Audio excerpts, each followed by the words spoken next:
Just a few days ago, May 12th, 2025, Shams Charania of ESPN reported that Giannis was finally open to the best fits outside of Milwaukee. So is this the summer that it's going to happen? Is Giannis finally going to leave the Bucks?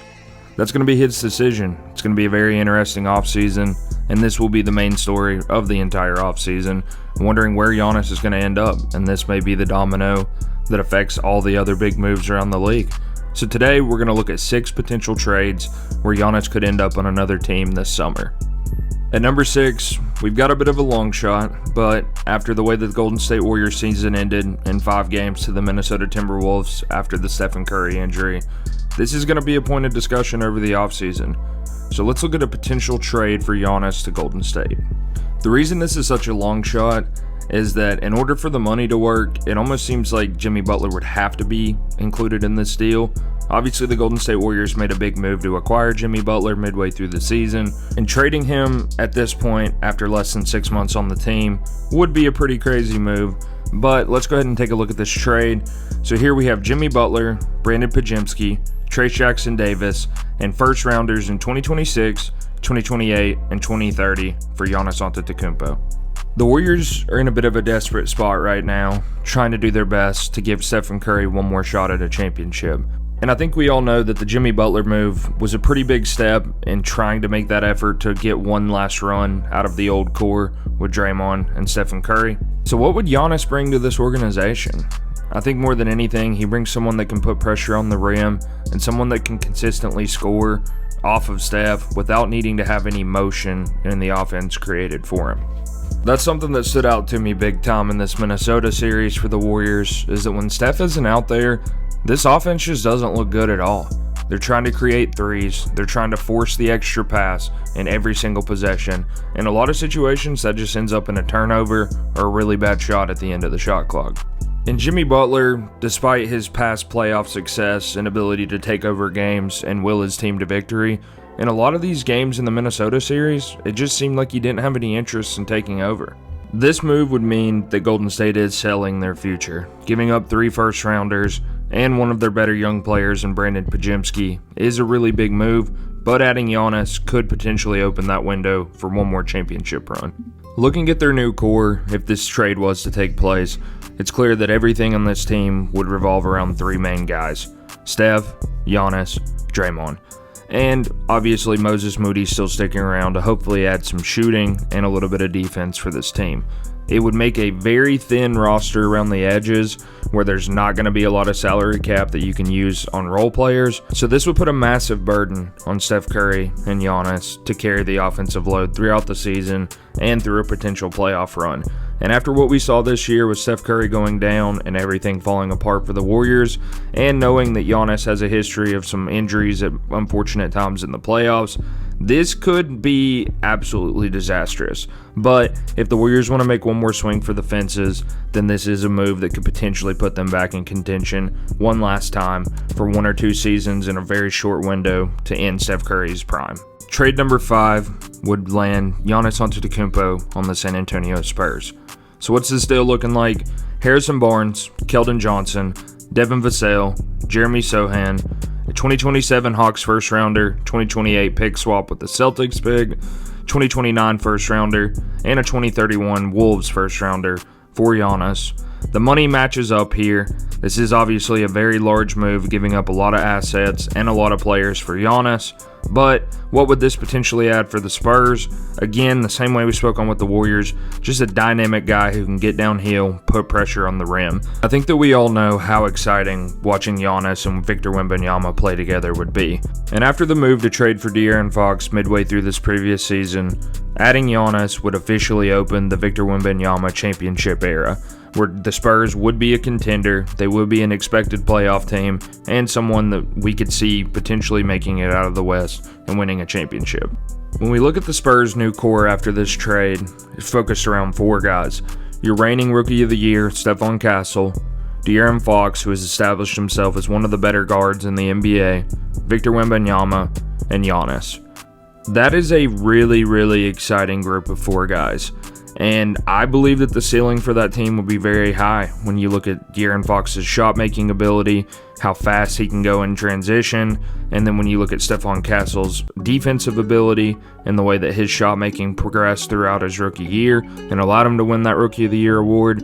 And then obviously Giannis, we all know what he brings to the table, getting downhill, dunking on people, the defense, the rim protection, and then behind him you have the best rim protector in the NBA, one of the most exciting young guys that we've ever seen, and I think that we all know that Victor Wembanyama most likely will win an MVP at some point in this league.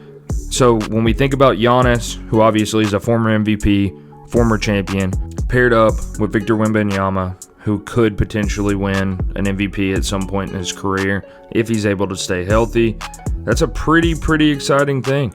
And it does have shades of the early David Robinson, Tim Duncan era in the late 90s with the San Antonio Spurs. Is this trade possible or even likely? I'm going to say no. I think that the Spurs will most likely keep the core that they have and try to add more around the margins before making any kind of big move like this. Given that Victor Wembanyama has had the health problems with the blood clot this season, making a move like this seems a little risky, and it seems like you'd be selling a lot of your assets for a guy that, yes, could open your championship window now, but if you don't win a championship, which is definitely a realistic possibility with how competitive the league is, specifically in the West, then is it worth it to sell all of your assets and your future for Giannis? I don't know, but I do know that it would be very exciting if they did choose to make the move. So at number 5, San Antonio Spurs. Number 4, we have the Brooklyn Nets. Now this is one that I can honestly say is not exciting at all, but with the assets and the cap space that the Nets have, this one has to be discussed. So in this hypothetical trade, we're going to say Cam Johnson, Nick Claxton, a 2027 first, 2028 pick swap, 2029 first, 2030 pick swap, 2031 first, and a 2032 first for Giannis. This is a massive move for the Nets. You're basically selling all of the picks that you've acquired, pick swaps, and first rounders for pretty much half of the next decade plus some. I just don't really know why the Nets would do this, but this has been a team that's been brought up a lot. If they add Giannis, obviously it gives them a new face of the franchise, brings some excitement to the team, but they have nothing else in place. Let's take a look at their core. Cam Thomas, who is a free agent, Noah Clowney, Giannis, and who knows?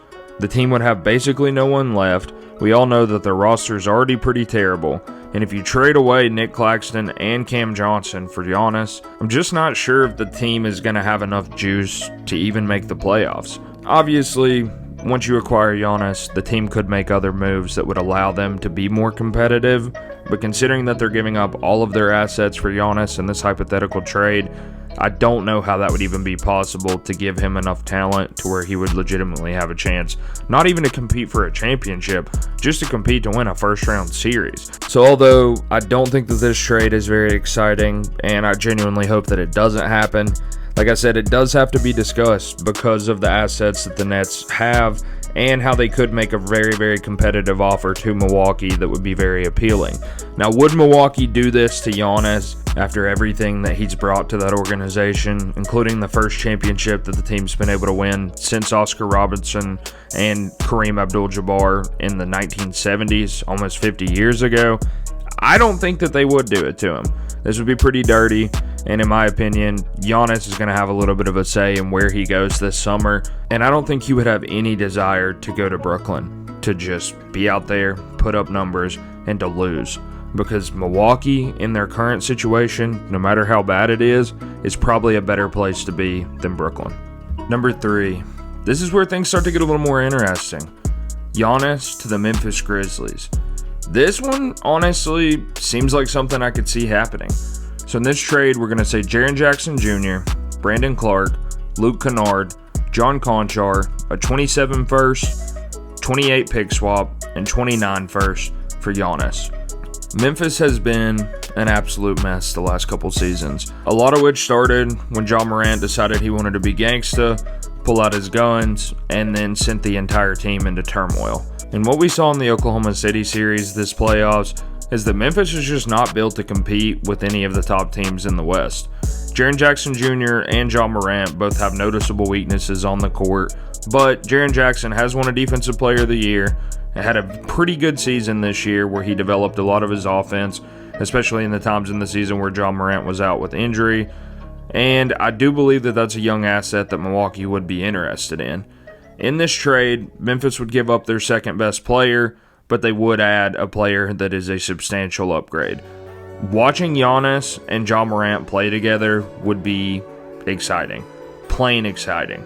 I mean, I have no idea how many dunks those two dudes would combine for in a single season, but watching them play together would be fun. And this would officially put Memphis back in the contender category. I just believe that what Jaren Jackson Jr. has shown us in the playoffs throughout his career is that he's just not a player that's going to will your team to victory. He may have a game where he goes off, he has 30 points, he hits 4 threes, dunks on some people, hits some crazy post moves. That's great. But he's also going to have way more games than that where he's in foul trouble halfway through the third quarter, and then halfway through the fourth, you're losing him with his 6th foul because he likes to hack and he likes to have unnecessary fouls that don't even allow him to be in the game in the most important moments. So taking a look at the Grizzlies' new core after factoring in this trade, John Morant, Desmond Bane, Giannis, and Zach Edey. This is not a top-tier group in a stacked Western Conference. I think everybody knows that. But Memphis is at a crossroads where they have to decide if they want to keep doing what they're doing and try to get better results out of a core that has already shown that they're not capable of getting the results that you need, or do they want to make a big move and try to pivot while they have John Morant and try to make a run with this current core. In my opinion, if they're not willing to make a big trade, whether it's for Giannis or someone else like Kevin Durant, then Memphis is going to keep spinning their tires. They're going to keep making the playoffs or losing in the play-in, and they're going to lose in the first round every single year until they decide they've had enough and they trade Jaren Jackson Jr. and John Morant. So that's why I believe that this trade could potentially be a good move that could get Memphis on track where they can compete again in a stacked Western Conference. Number 2, this is one of my favorites, Giannis to the Detroit Pistons. So what's in this trade? Tobias Harris, Isaiah Stewart, Jaden Ivey, Jalen Duren, 28 first, 29 pick swap, 30 first for Giannis. Tobias Harris is obviously here to make the money match. Isaiah Stewart, we all know, beef stew, crazy. And then Ivy and Duren are both really exciting young guys to me. And I think that if I was Milwaukee, I would be pretty excited about landing either of those guys. Detroit was competitive in the playoffs this year. They gave New York a pretty good series. Probably should have won a couple of the games that they lost. And adding Giannis would immediately make Detroit one of the scarier teams in the East. So let's look at their new core. Cade Cunningham, Asar Thompson, Giannis, Ron Holland is what I envision as their 4 best players.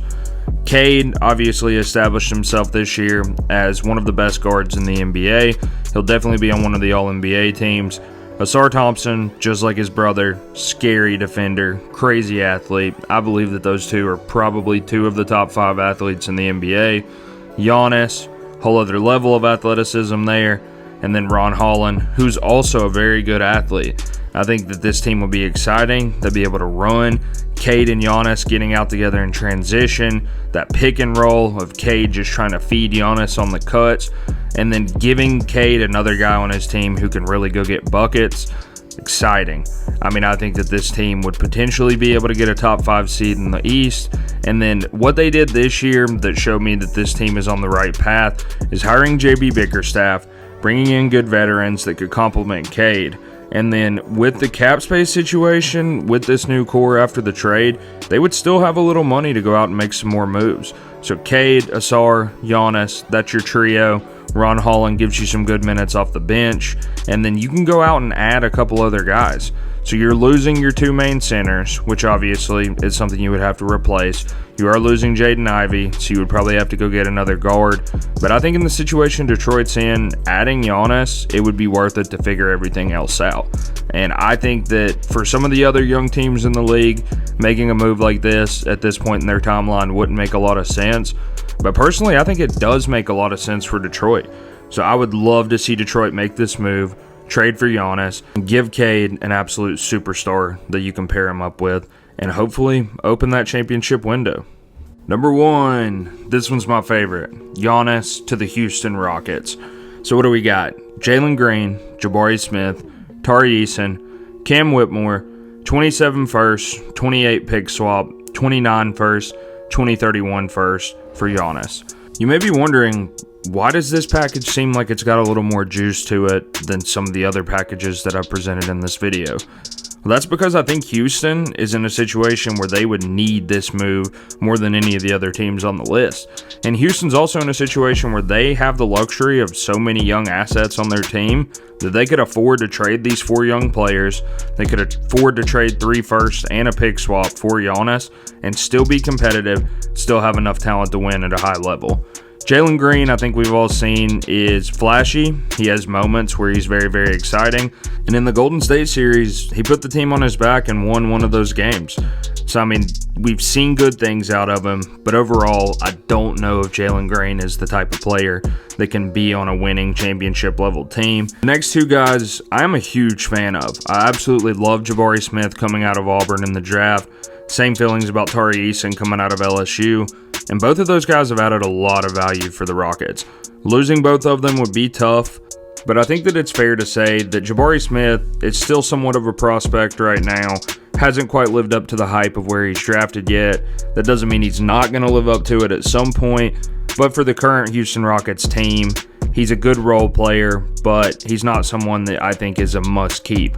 Tari Eason, absolutely awesome defender, really good size, and I think that that's a really valuable young guy that's going to be around for a long time in the NBA. He just seems like the type of guy that's going to have a spot on a roster for the next 10 to 15 years.